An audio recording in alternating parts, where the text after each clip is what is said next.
नमस्कार दोस्तों, आप सभी का स्वागत है आपके अपने YouTube channel study today with Viplav में। तो दोस्तों, आज के इस वीडियो में हम क्लास 12 के पॉलिटिकल साइंस यानी कि राजनीति विज्ञान से कुछ VVI सब्जेक्टिव क्वेश्चंस देखने वाले हैं। ये क्वेश्चंस एग्जाम के लिए काफ़ी इंपॉर्टेंट है, क्योंकि यहाँ पर मैं उन्हीं प्रश्नों को सिलेक्ट किया हूँ जो एग्जाम के लिए मोस्ट इंपॉर्टेंट है। ये सारे के सारे क्वेश्चंस एग्जाम के लिए रिपीटेड क्वेश्चंस हैं और ये सारे के सारे क्वेश्चंस प्रीवियस ईयर के क्वेश्चंस हैं। बोर्ड एग्जाम के लिए प्रीवियस ईयर के क्वेश्चंस काफ़ी इंपॉर्टेंट होता है, इसलिए मैं यहाँ पर उन्हीं प्रश्नों को सिलेक्ट किया हूँ। अगर आप इस वीडियो को कंप्लीट देखते हो तो एग्जाम में इस वीडियो से आपको क्वेश्चन जो है पक्का देखने को मिलेगा, इसलिए वीडियो को कंप्लीट देखें, वीडियो को लाइक करें और अपने दोस्तों में शेयर करें। तो चलिए स्टार्ट करते हैं। पहला जो क्वेश्चन यहाँ पर दिया हुआ है कि आसियान का गठन कब हुआ था। आसियान का गठन कब हुआ था, इसकी प्राथमिक सदस्य संख्या क्या थी। ये क्वेश्चन जो है 2019 में आया हुआ था और बोर्ड एग्जाम 2017 में भी पूछा गया था। ठीक है, इसलिए मैं यहाँ पर इस प्रश्न को भी सिलेक्ट किया हूँ। ये एग्जाम 2023 के लिए मोस्ट इंपॉर्टेंट है। तो चलिए देखते हैं इसका उत्तर को। देखिए, आसियान का पूरा जो नाम है दक्षिण पूर्व एशियाई राष्ट्रों का संघ है।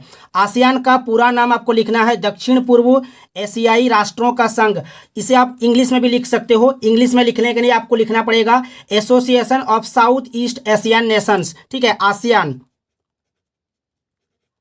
आसियान का जो पूरा नाम है association of south east Asian Nations, ये आपको लिखना है, जिसकी स्थापना 8 अगस्त 1967 ईस्वी में बैंकॉक घोषणा पर हस्ताक्षर करके हुआ था। ठीक है, ये आपको लिख देना है, क्योंकि यहाँ पर पूछा है आसियान का गठन कब हुआ था, तो आपको लिखना है 8 अगस्त 1967 ईस्वी में। ठीक है, बैंकॉक घोषणा पर हस्ताक्षर करके हुआ था। फिर यहाँ पर पूछा है कि इसकी प्राथमिक सदस्य संख्या क्या थी। फिर आपको नीचे लिखना है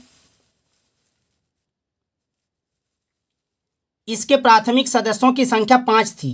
इसके प्राथमिक सदस्यों की संख्या 5 थी, जो बढ़कर अब जो है वर्तमान 10 हो गई है। ये आपको लिख देना है। 5 सदस्य देशों के नाम भी लिख सकते हो।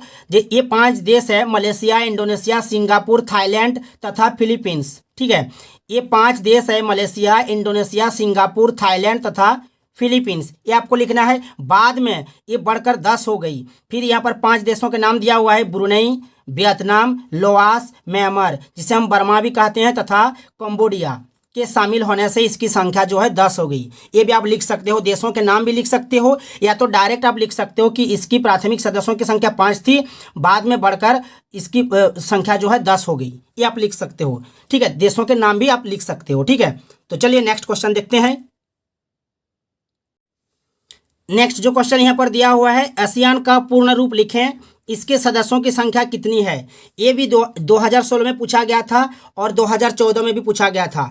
आसियान का पूर्ण रूप लिखें, इसके सदस्यों की संख्या कितनी है। तो आपको लिखना है आसियान का पूर्ण रूप है association of south east Asian Nations. ये आपको लिख देना है। 1967 में आसियान के प्राय संस्थापक देश इंडोनेशिया, मलेशिया, फिलीपींस, सिंगापुर और थाईलैंड थे। वर्तमान में इसकी संख्या 10 है। ठीक है, वर्तमान में 10 सदस्य देश है।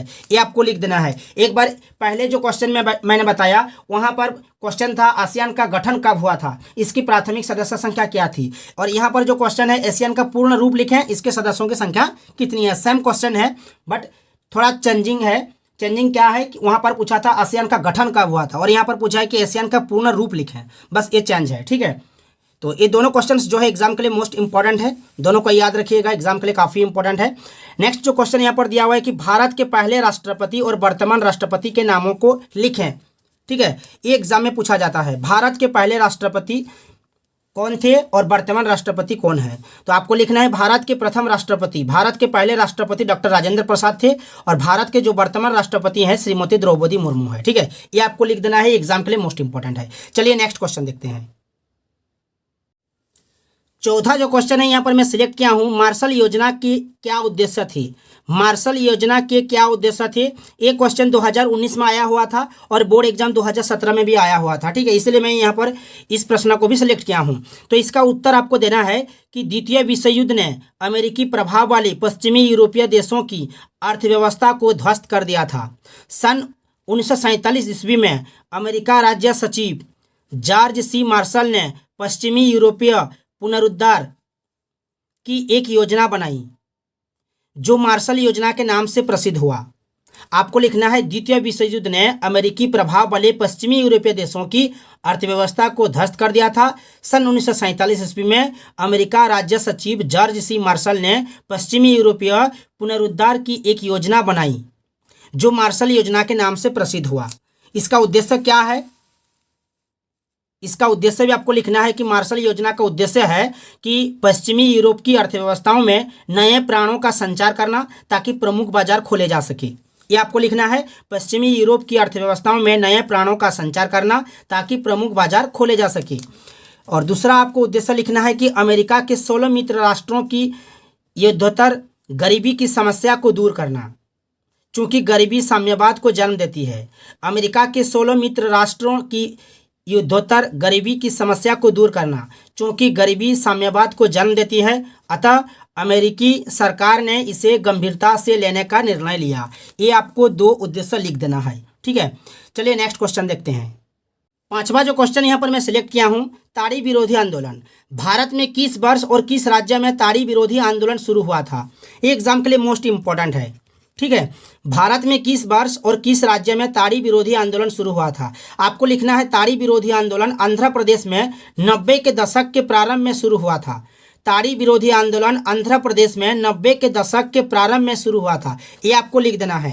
ये भी आप लिख सकते हो, यहाँ पर 1992 भी लिख सकते हो कि ताड़ी विरोधी आंदोलन आंध्र प्रदेश में 1992 में शुरू हुआ था। ये भी आपको लिखने से एग्जाम में मार्क मिल जाएगा। ठीक है, तो दोस्तों ये थे कुछ VVI सब्जेक्टिव क्वेश्चंस। वीडियो को कैसा लगा कमेंट्स करके जरूर बताना। वीडियो को अगर अच्छा लगा है तो वीडियो को लाइक कर देना, सभी दोस्तों में शेयर कर देना, और इस तरह के वीडियोस देखने के लिए, इस चैनल में जुड़े रहने के लिए चैनल को सब्सक्राइब करके रखना। तो मिलते हैं नेक्स्ट वीडियो में।